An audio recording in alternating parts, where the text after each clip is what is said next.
Hello everybody, this is Banksy. He's our adored 2-year-old British Blue cat, and I'm going to tell the story of how he went missing and how he was found. It's March of 2020. We're in the middle of the COVID lockdown, and one day our cat just wasn't there. He was allowed out in the garden. He used to go out through the cat flap. He'd chill out in the garden for a short time, but he never disappeared. This time was different. No sign of him anywhere. So a day goes by, we're really worried. He doesn't come home. That's his friend, Comet, by the way. He doesn't come home, and we're pretty desperate. We do all the right things. We go out, leaflet the neighbours, put up posters, we offer a reward, we put a thing on social media, report him to the microchip company, they send out an alert, the usual thing. We did everything we were supposed to do, absolutely no sign. Lots of people being very kind, but really no sign of him at all. So days go by, the kids are distraught, we're all distraught, and of course it's the lockdowns, we're all at home, and we really notice him missing even more than perhaps we would otherwise. And we're desperate. So 6 days go by, and I really am starting to think we're never going to see him again. And I'm just Googling, what do you do when you've lost your pet, in case there's anything that I hadn't thought of. And after quite a long Google search, by no means is it the first website that comes up, I came across Becky Willoughby's website, who describes herself as a psychic animal communicator. And I have to be honest, I was a bit sceptical about that, because I'm a professional who really deals in logic and facts, not stuff like this, and this really isn't my scene at all. But, I was desperate by this stage, so I had a look at her website. It looked pretty legitimate, she seemed very nice. The testimonials seemed genuine. She has a YouTube channel, and I looked on that. There were various video testimonials, and they seemed pretty genuine too. And I just thought, well, what on earth have I got to lose? So I contacted her. She came back to me. She asked me for some photographs and the circumstance of how he was lost. And then she said she would try and communicate with him and see what she could find out. And she said that she uses Google Earth and Google Maps to try and make sense of what she's being shown, so that she can try and suggest areas where he might be. Anyway, as I say, I wasn't too hopeful, but I really thought this is really the only thing left.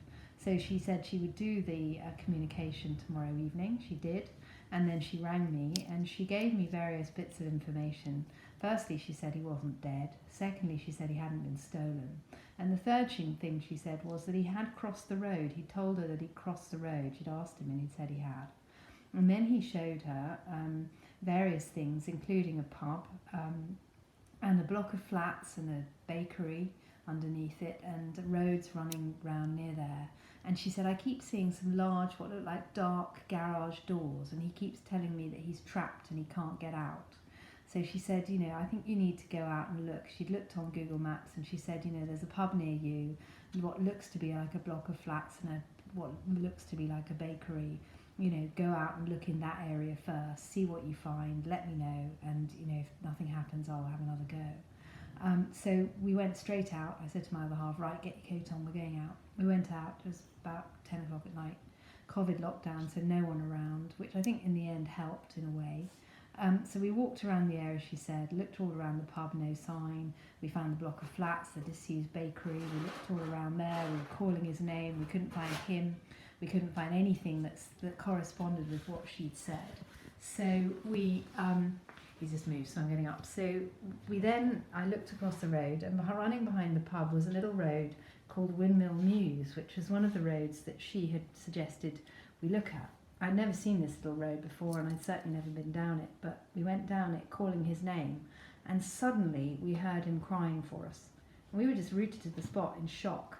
So we carried on down this little road, and there was an old disused garage with what looked to be dark garage doors, and the voice or the noise was coming from in there, and it was an insistent crying. He'd obviously heard our voices calling his name.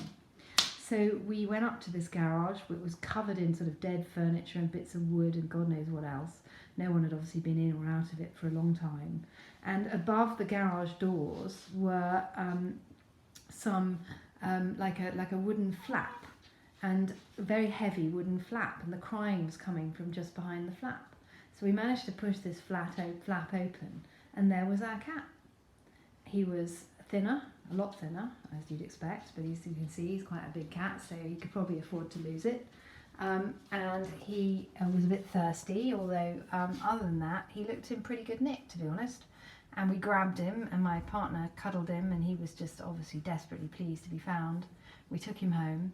We were all in shock because we couldn't believe what had just happened. And we told the kids, they were just in tears of joy, and we got our cat back. And I phoned Becky and I said, you know, within half an hour of your phone call, we went out to exactly the area that you said, and we found our cat. And we would never have thought to look in that area, although it wasn't far from the house. We leafleted all around the area, but not that particular part, because we didn't think to leaflet a block of flats or some little mews road that I didn't know existed. And we leafleted further up that area, but not round there. And also, to be frank, we thought that he couldn't get out onto the road. And obviously that was wrong. And there he was. So we would never have found him without her. There's no question about that. We would never have looked there. We would never have found him. But thanks to her, we got our cat back. And I am eternally, eternally grateful, Becky, for everything that you've done for us and our family. And for Banksy, who you can see is now none the worse for his ordeal. So that's our story.